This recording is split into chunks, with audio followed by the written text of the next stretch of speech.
This is APN, Daily English News Service, brought to you by Arakan Press Network today, 22nd of December 2016.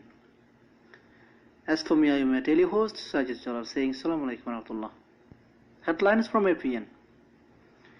The Suchi government approved 7 new Buddhist villages to be built in Mongdo. Bangladesh Home Minister says Arakan period talks on Rohingya soon. MP ASEAN's failure to help Rohingya deeply disappointing. Myanmar faces pressure over Rohingya crisis. Bangladesh BGB sent back 52 Rohingyas.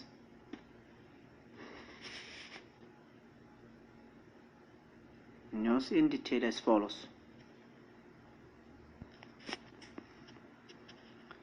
Since October 9, several Rohingya villages were burnt down following an attack on border guard police in Mongdo in Myanmar's Arakan state. At least 30,000 Rohingya have fled to neighboring Bangladesh, and it is believed now they will not have a chance to return to the villages they were displaced from as planned for new non-Muslim housing is announced. A media team of journalists handpicked by the government has been in Mongdo district since December 20, 2016 and December 21st, 2016. They visited some affected areas including Ubek, Pyongbek, Kingchang and Kuya, according to Radio Free Asia Burmese service. According to residents in Mongdo, the media team met Rohingya who are known to collaborate with the military's USDP party on December 20th at night during curfew hours.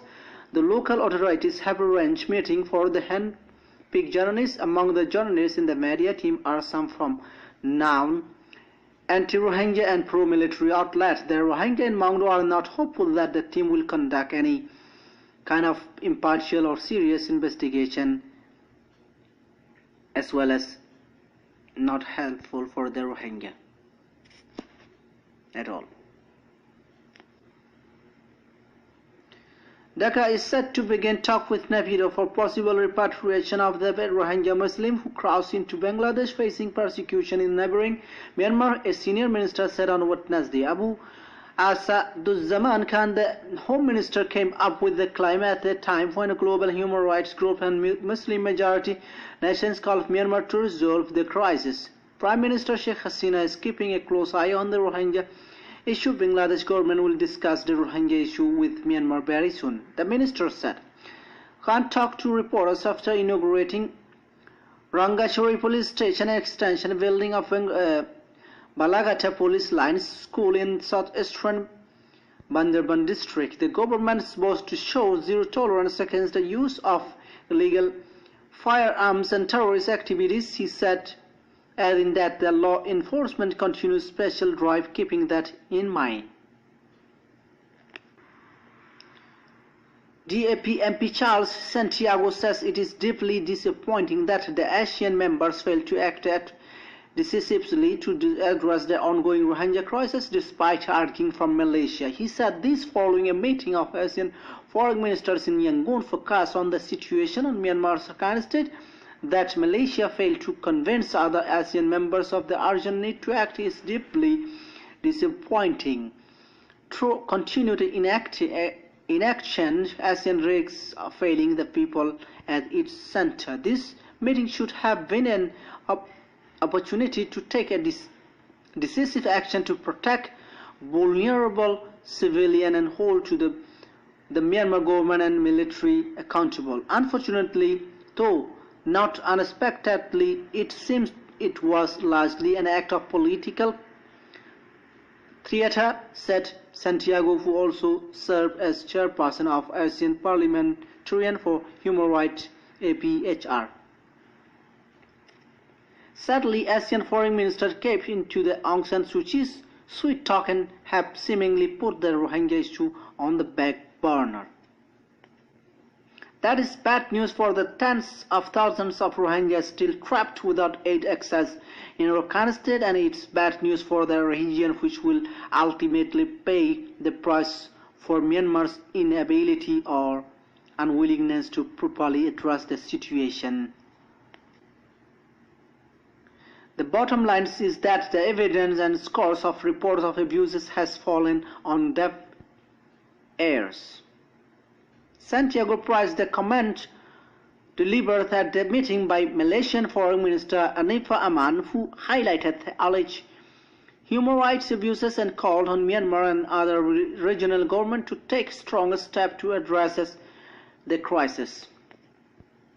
Teknaf 2GB Commander Lieutenant Colonel Abuja Al-Zahid said, "We raided different points of the river from 5 a.m. till 9 a.m. and pushed back at least 70 Rohingyas boarded on 7 boats. Hundreds of Rohingya Muslims tried to cross into Bangladesh illegally after Myanmar troops launched a crackdown in the Arakan state in response to attack on 3 border posts on October 9 that killed 9 police officers."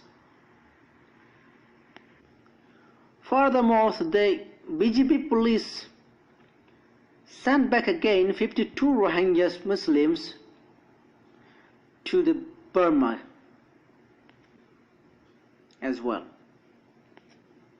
Bangladesh has stepped up security along its border with Myanmar to prevent influx of Rohingya fleeing violence in the Arakan state that has killed at least 86 people and displaced 30,000 others.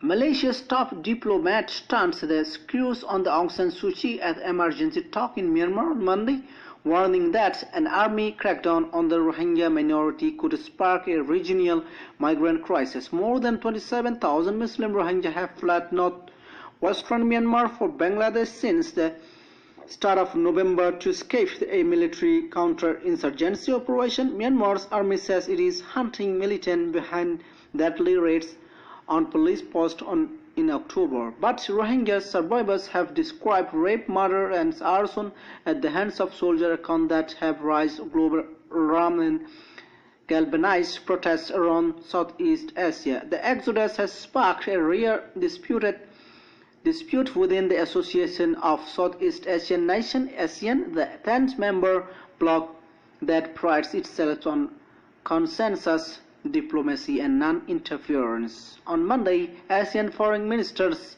held talk in Yangon on the crisis. Muslim-majority Malaysia called for an independent ASEAN-led investigation into allegation of army abuse. Foreign Minister Anifah Aman also urged full humanitarian access to the lockdown area, where more than 130,000 people have been without aid for 2 months. This is for today from APN English News Service. Thank you for watching our APN News. Please stay tuned for more updates because there is still to come more up next. Please share through the Facebooks, like us on Facebooks, subscribe us on YouTube. Thank you very much. Assalamu alaikum warahmatullah.